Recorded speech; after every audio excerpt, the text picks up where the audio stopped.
Hello everyone, welcome back to my channel. So as you can see, this is the beauty with the very long hair. She wanted her hair in knotless braids again, but I'm going to do the knotless braids with a little twist. So as you can see, all those Instagram and TikTok videos with the heart braids, that's what I'm doing here. And actually it was kind of, I wouldn't say difficult, but it was like a little challenge for me to section the part in, but I did the best that I could. So I would form, because I have skills, I can draw, so I thought I can just freeform part a heart, and I learned that I had to like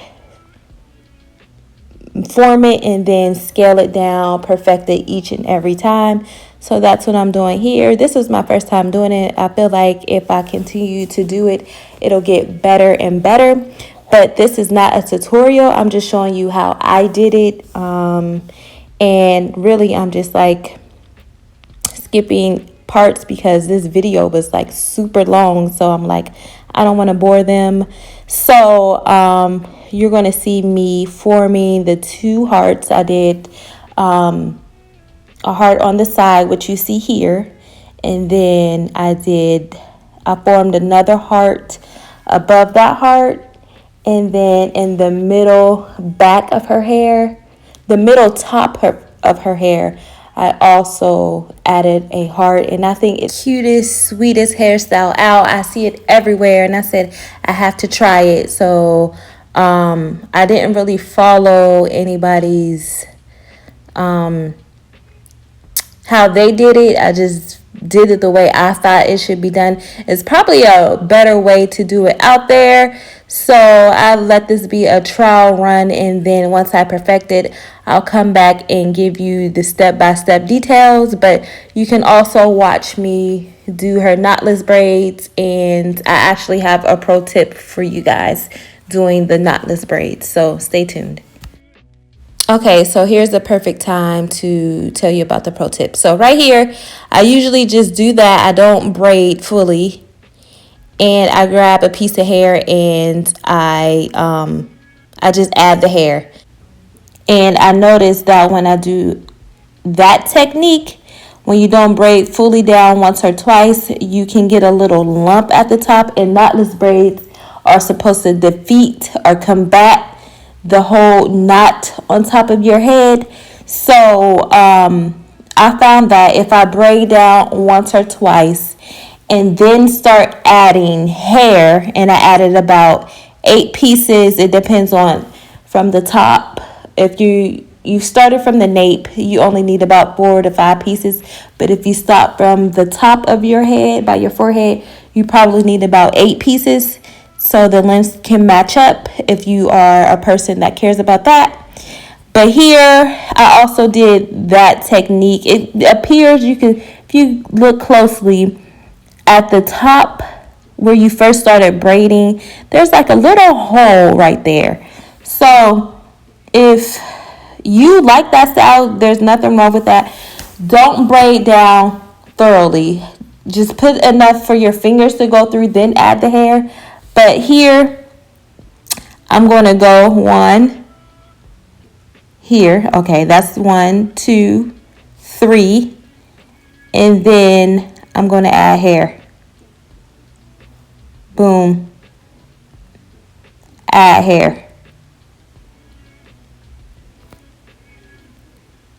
And then I'm just going to do it that way. And that way, it's smooth, it's seamless, no knots whatsoever, no lumps. I don't want to say knots, but no lumps. That is the best tip that you can have when doing knotless braids, because you don't want lumps, you don't want knots. It's supposed to be seamless and smooth, and it supposed to look like it's coming straight from your scalp, natural.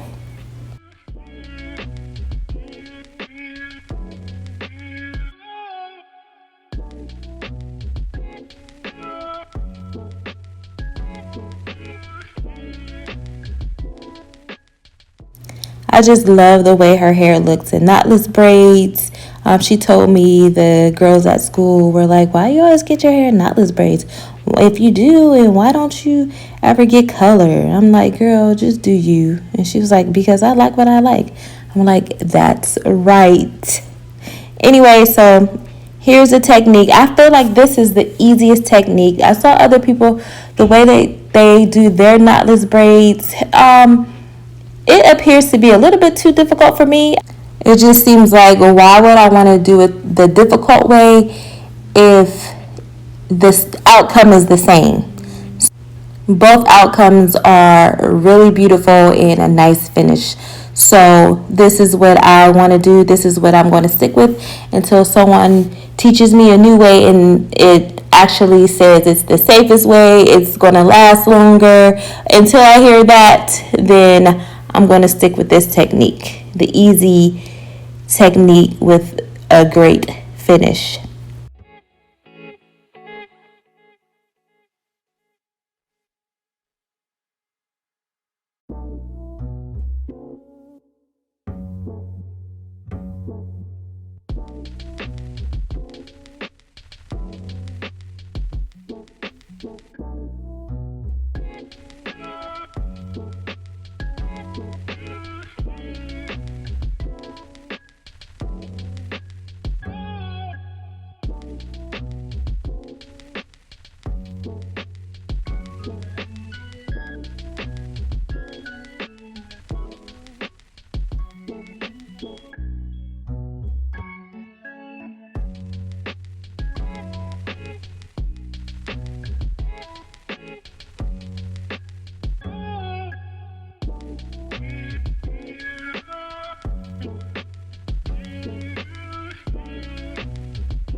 So guys, if you made it this far into the video and you're still watching, stop what you're doing and go subscribe, because obviously you like what you're watching.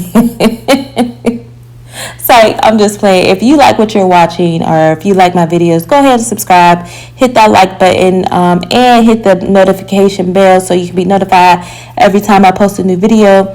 And please like, because YouTube will not share my videos throughout the YouTube world if you guys don't like it. So help a sister out and do that if you can.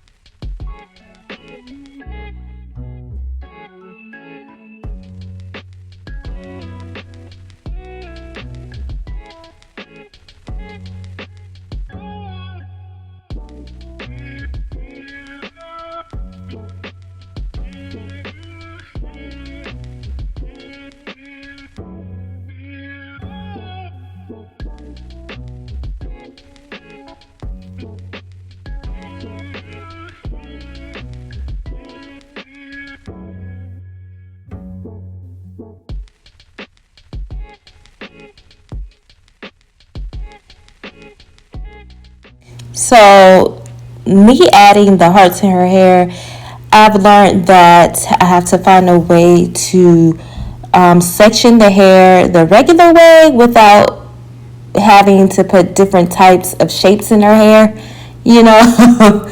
So that's going to be my next feed. I'll probably watch some tutorials because I have not watched any tutorials on this, and I just wanted to get on here and see what you guys thought about the whole heart shaped braids and stitch braids. Let me know in the comment box down below.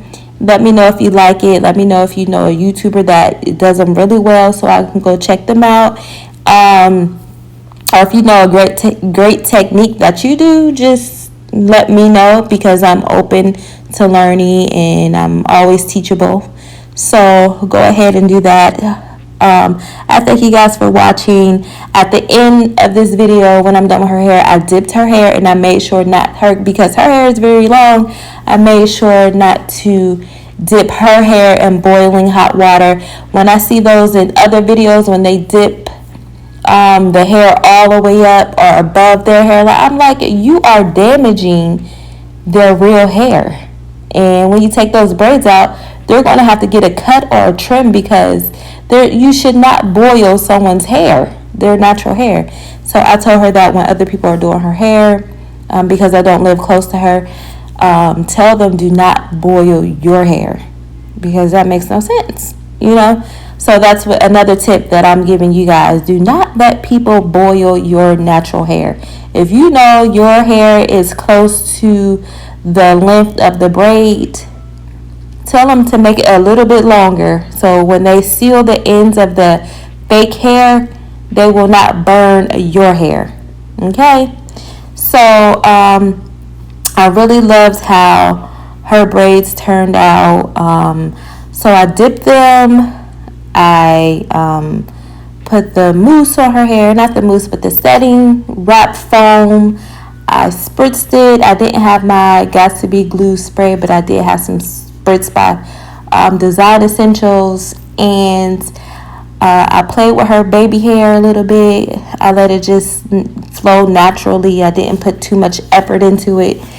And I also blow dried her hair. In the video you'll see she was just doing the most. This whole video she was doing the most, but I enjoy doing her hair. Thank you guys for watching, and thumbs up if you like what you see, and have a great day, and I'll be back with another video. Have a great week.